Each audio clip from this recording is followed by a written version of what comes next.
Hi fire signs, Aries, Leo, Sagittarius, Ascendant, Sun, Moon, Venus, Rising, and those of you cross-watching, welcome to your Tarot Love Messages. Today we're going to take a look at and see what's going on with the silence between the two of you. So why are they not communicating, why they're not reaching out, or they're not responding, why do they ghost you here? We'll go ahead and see what their silence is really saying, and what this silence between the two of you really means. It is going to be a general reading, guys. Please just keep that in mind. If you are after a personalized tarot reading with myself, please feel free to reach out and inquire. I will list my email address just below the video here. Okay, now let's go ahead and take a look and see what messages are coming up for you here.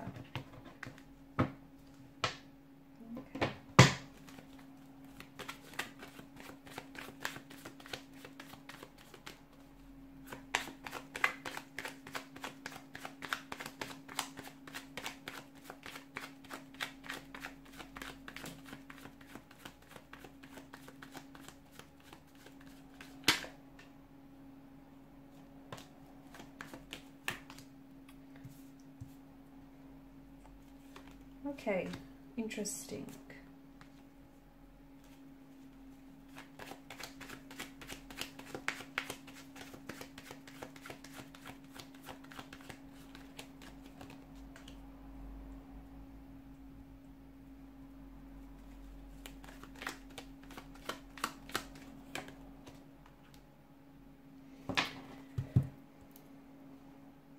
Okay, so with this particular situation, I'm getting withdrawal here, withdrawal from your partner, from your romantic energy. So it feels like someone here is keeping silent because they may be experiencing a range of emotions. They could be really angry, they could be feeble, they could be sad here, they could be confused, a little bit uncertain here. So they're withdrawn. So maybe this is someone who you might still be communicating with this person, but it just feels like the communication isn't the same. Okay, it's reduced, they're not saying as much, or they could really be weaponizing their words. It could be really snarky and bitter and just like throwing jabs at you.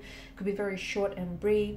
Now for some of you, you may have had some sort of disagreement and altercation, okay, and it might have been just something very small and trivial, but there's more underneath that. Okay, it's more than just this altercation, it's saying something here. So you know, the silence here I see is confusing for everyone, not just for you, but also your romantic person. Because I think for you, you probably, because they're not responding here, or they're not reaching out and not communicating, I mean, it's only natural for you to assume the worst. And I can see that you are feeling a sense of rejection here.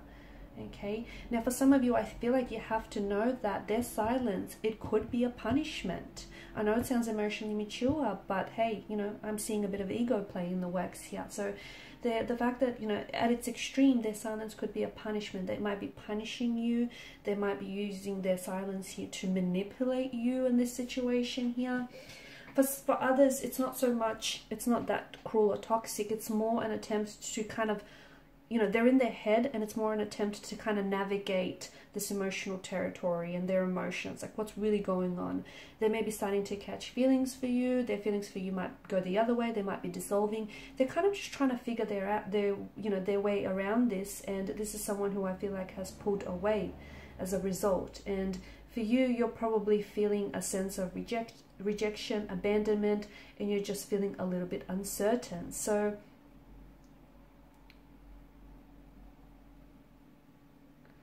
okay, also if you're a female watching this, and if you're dealing with a male, you know, when a man is feeling really loved and he's getting the attention that he wants in a relationship, you know, if he initiates physical affection, and, you know, if you reciprocate here and it's all good, a woman in return will openly express her love for him, and, you know, the two of you are glowing in the intimacy. A man will not say anything about this because he will assume you know how you feel through his physical actions and his affection and intimacy, whereas women, they need to have that verbal reassurance here. So with the man, it's a little bit different here.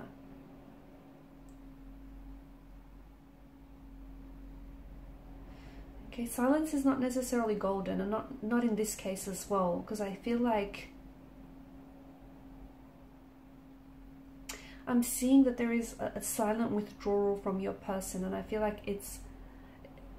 feel like it's purposeful, and it is deliberate. Well, as I've mentioned, it's either them trying to figure out their emotions from you, and it could also be them trying to, you know, manipulate you or punish you.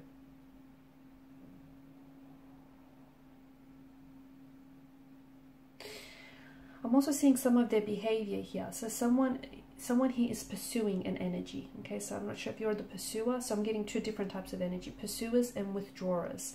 The person that is pursuing here tends to cling. So if they pull themselves back, it's probably not a good idea for you to pursue, because then you can come across as a little bit demanding, a little bit pushy, and that's going to have your person withdraw more and more away. Okay, they're going to pull further and further away. Also, pursuers can come across as a little bit attacky. Okay, you might not mean to come across that way, but you come across a little bit attacky. Or that if they're the ones that are pursuing, then that's how they're coming across. So take it as it resonates. Withdrawers then retreat, they pull back. And it's like this song and dance that you do. You know, pursuers then can come across as very intrusive. Withdrawers will then respond to that by putting up barriers. Pursuers can be very controlling. Withdrawers will be like surrender here.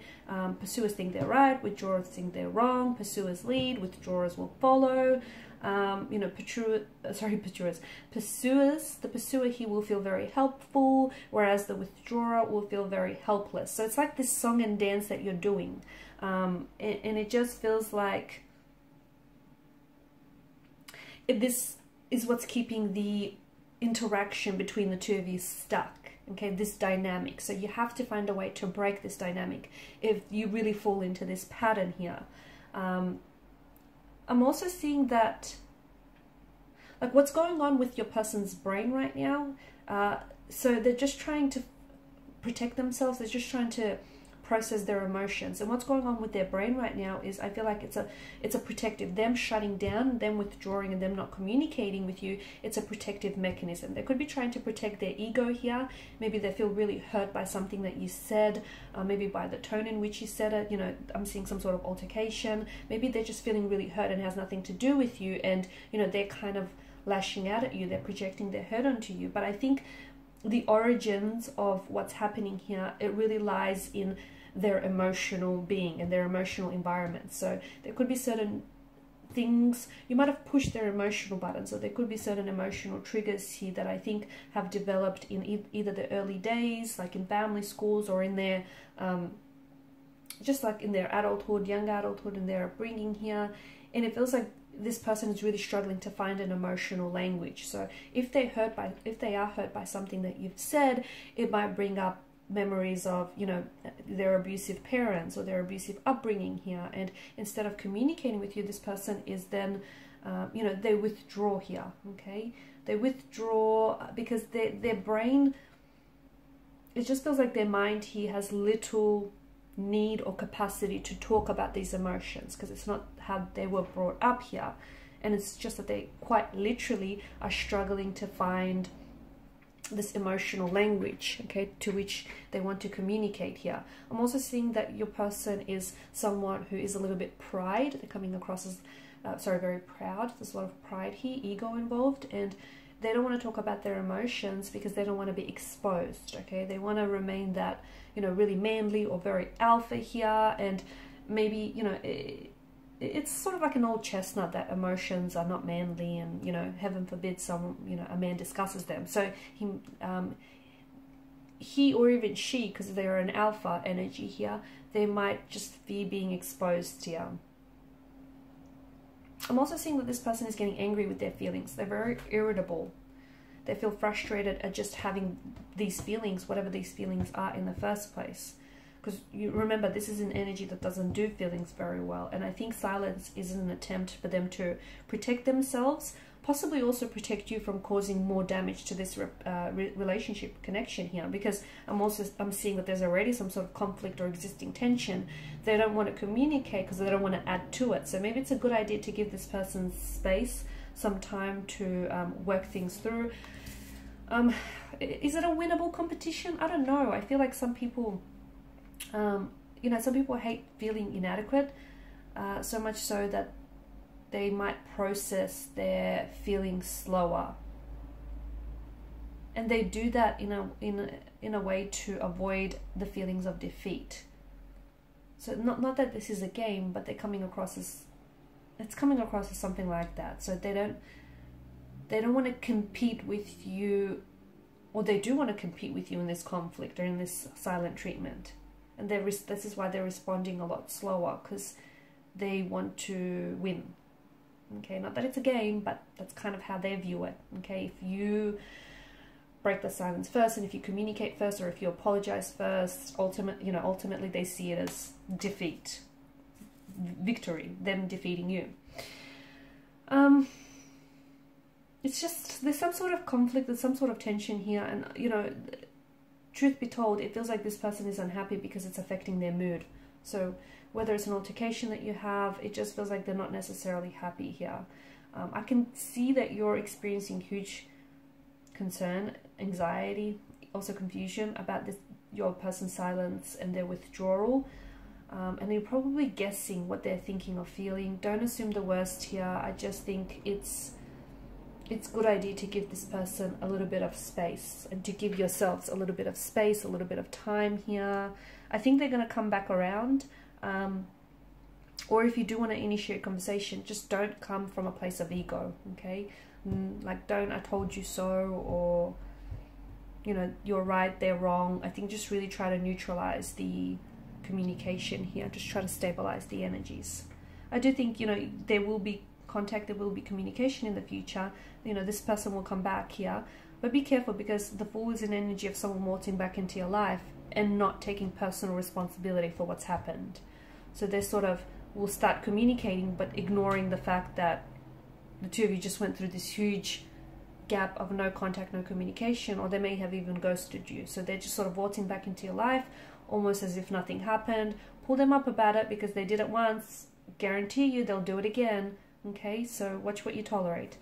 Okay guys, and these are your messages. Thanks so much for watching, listening. Please show your support by liking, sharing, subscribing to the channel. For those of you interested in a personal reading, feel free to inquire. Bye for now.